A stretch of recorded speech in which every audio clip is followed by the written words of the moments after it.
It's the winter term of my sophomore year. My friend comes to me and tells me that the wrestling team needs a 106 pounder. And I think to myself, well, I'm 105 pounds. Why don't we give this a try? And that ended up being one of the best decisions that I've made in my life. Fast forward a year later, and I'm sitting here in my room with a piece of paper in front of me in fall term of my junior year. And I'm seriously contemplating whether or not I should continue wrestling.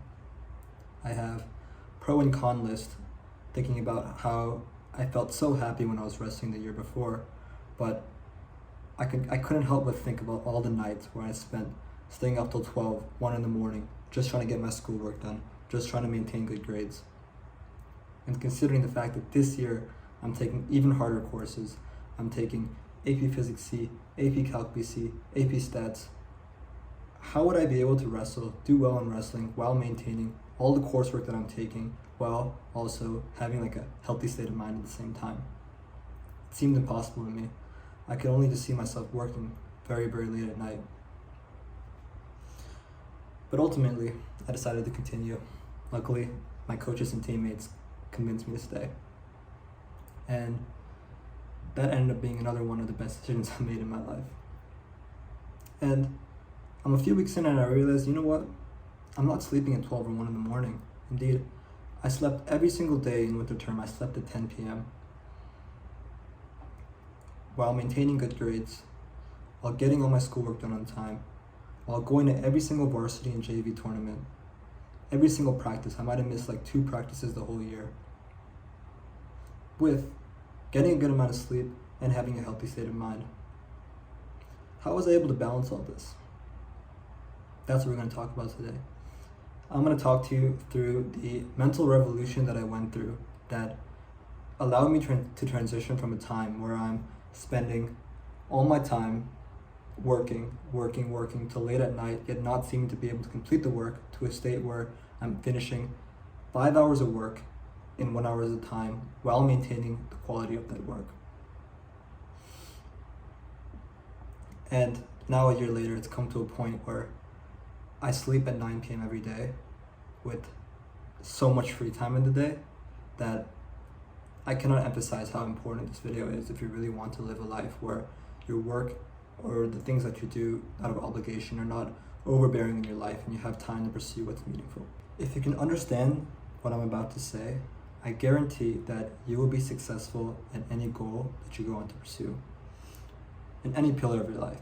Now, obviously today, that problem is productivity, but this concept in general can be applied to any pillar of your life. Whenever there is a problem that you face in your life, the solution to it is never a physical thing.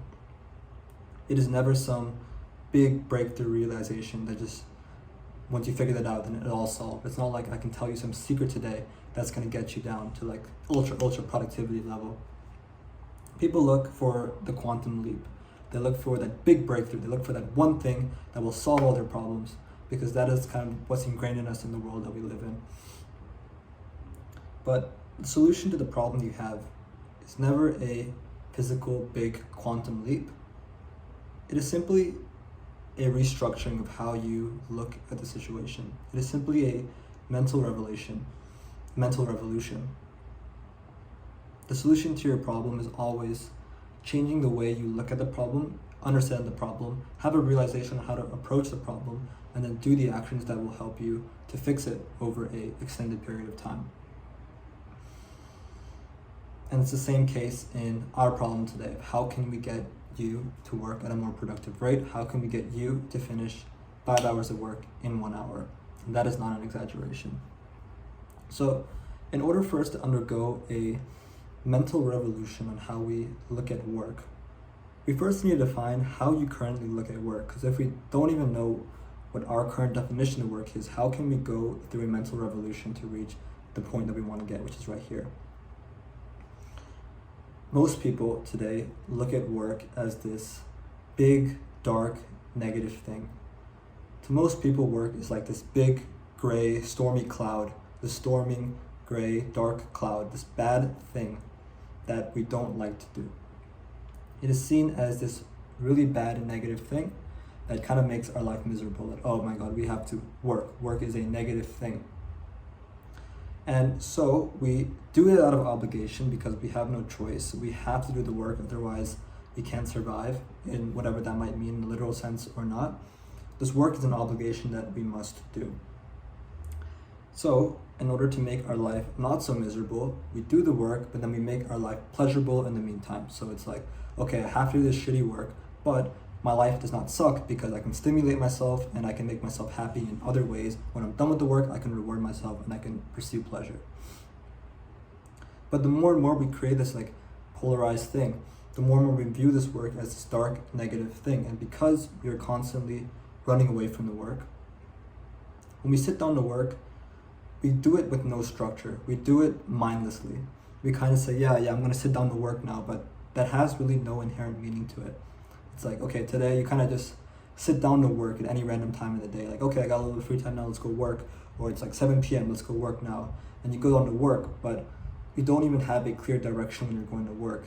You're just going to just kind of go through it, whatever random assignment you kind of feel like doing right now. You maybe hop from assignment to assignment. You might just take random breaks. You might just go meet your friends in the library. You might just go buy a snack real quick. You might just go scroll on your phone a little bit. Your work has no inherent structure, which is why your work is chaos.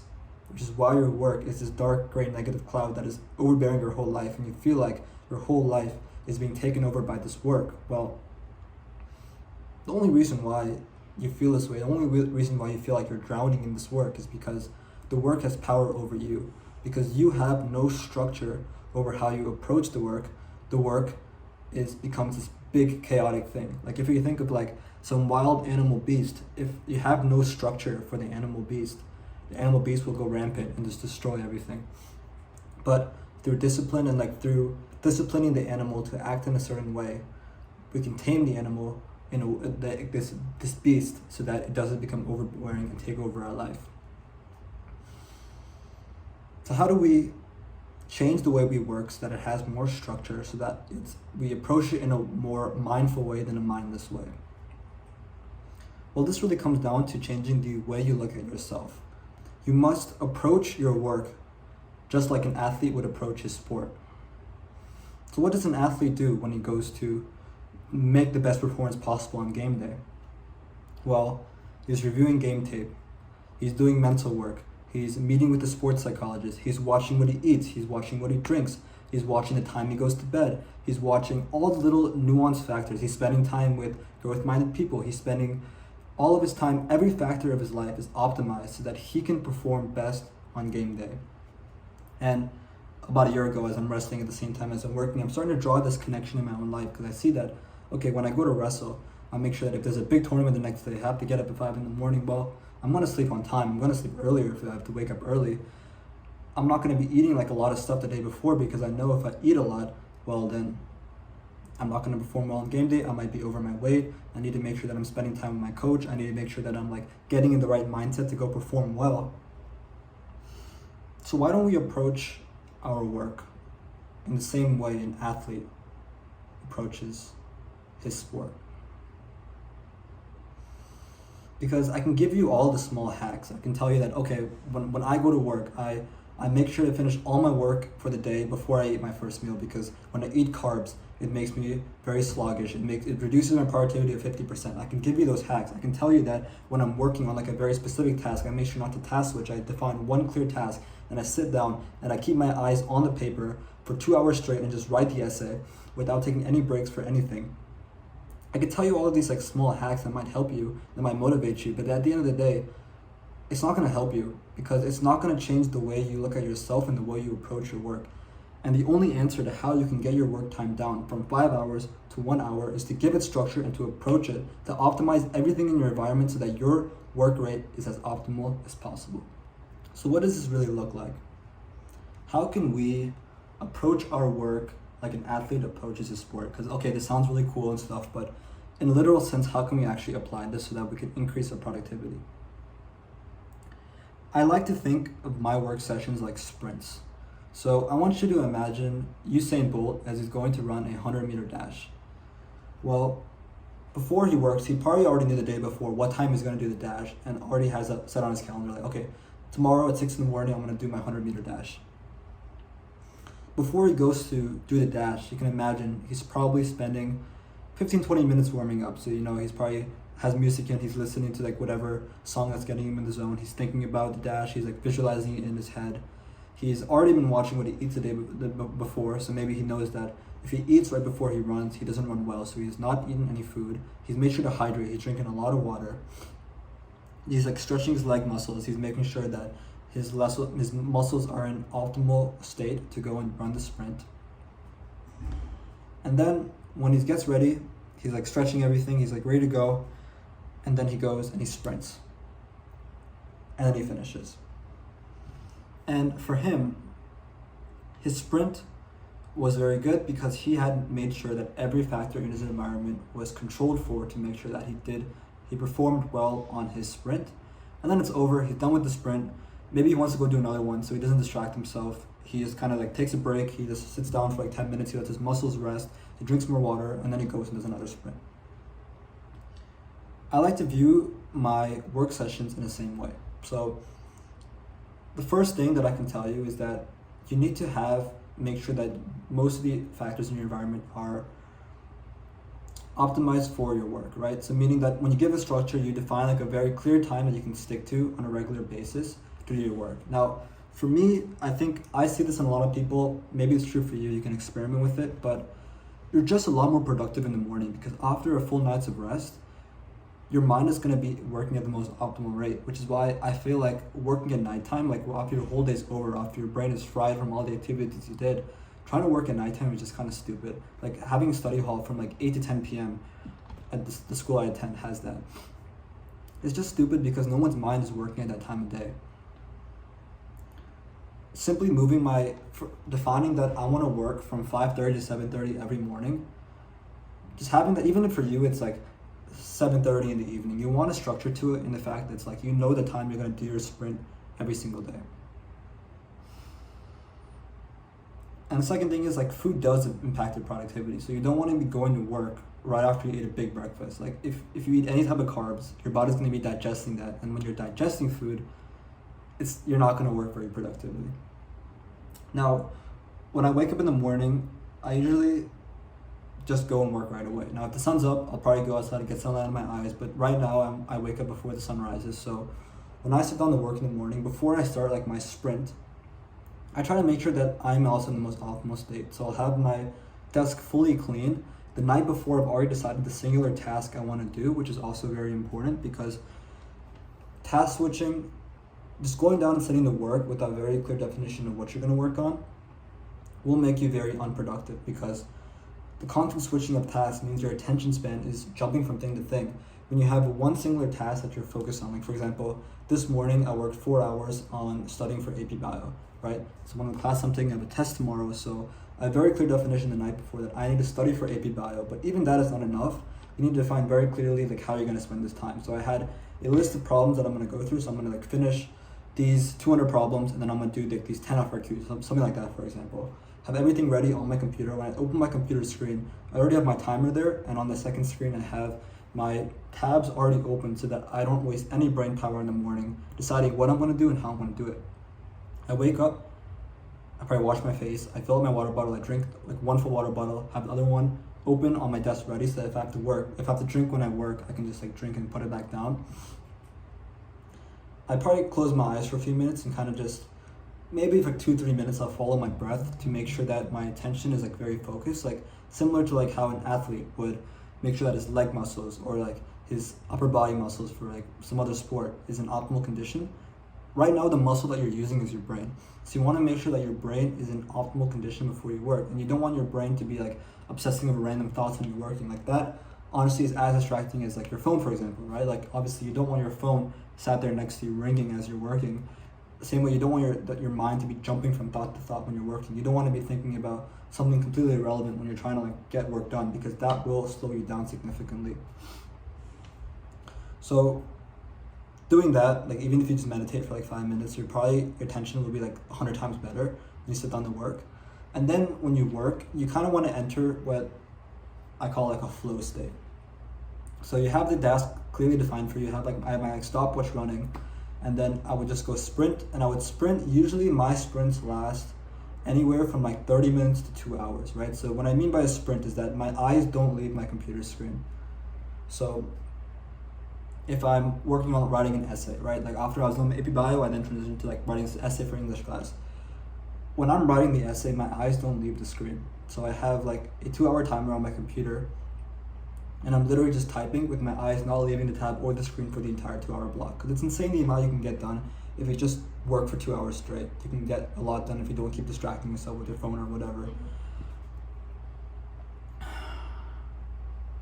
So your sprints will genuinely last between 30 minutes to 2 hours. You will notice after a period of time, maybe for you it's 30 minutes, like for me, I could probably go a couple of hours before I start realizing that like my output per unit time is decreasing. So what that basically means is that like I recognize that I'm slowing down, my brain is feeling kind of fried, I'm feeling tired, I'm feeling like I'm about to fall apart. That's kind of an indicator that the sprint session is probably ending, right? You probably gave all the brain capacity you had into the task for 30 minutes to 2 hours without any distraction, like my phone's in my drawer, I don't have any email or anything open. And then you'll start to slow down, you'll see that your output per unit time is slowing down, like you're not getting as much done. And then once that happens, you want to kind of just take a break. But a break does not mean you fry your brain again by doing a very intensive activity like using your phone. When I notice that my brain starts to slow down, when I finish it, I recognize, okay, the sprint is over. I close it, and I close my eyes, and I'll take like a 10-minute nap. Or maybe I'll just sit there and like stare at the wall for like 10 minutes, or I'll let my brain kind of just like if you have like a lot of steam, you can think of like a lot of steam coming out of your brain, like you kind of let the brain cool down, just relax. Like I'll take a 10-minute nap, and then usually after 10 minutes, my brain is like restored, and I go back and I do probably another sprint. I just go again, and I get another 2 hours of work done. And usually in the mornings before school starts, I only have time for like one of these sprints, but like on a Sunday, I literally get up at 5:30 and work till 12:30. So I work for like 7 hours straight, and I just keep sprinting, and I get like most of the week's work done just on a Sunday, because there's just so much time to get that done.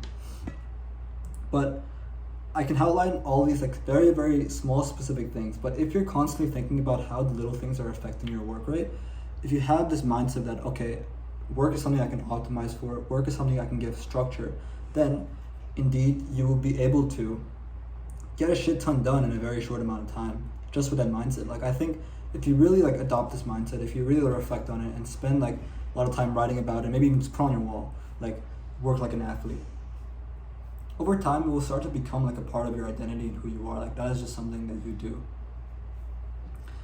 And I think if you give it enough time, if you practice this mindset consistently, I'd say that you'll see results very quickly. So for me, the structure that I give it is that I work usually in the mornings before school starts. I get a good amount of work done, but right now, at the beginning of the year, it's not enough time. So usually after school, I'll probably work for like another hour or two. But it still gives me plenty of time to kind of chill in the evening. Like after dinner, I don't work. So, but I sleep at 9, so I have like from 7 to 9, I have like a 2-hour gap to kind of just chill. But it will save you a lot of time if you can approach your work in this way. And it's really a huge transition going from like this big chaotic cloud that kind of encapsulates your whole life and every minute of your day to a very now structured, organized system where you approach your work with a new mindset that, okay, I can optimize everything in my environment for achieving this goal just like an athlete would. Thank you.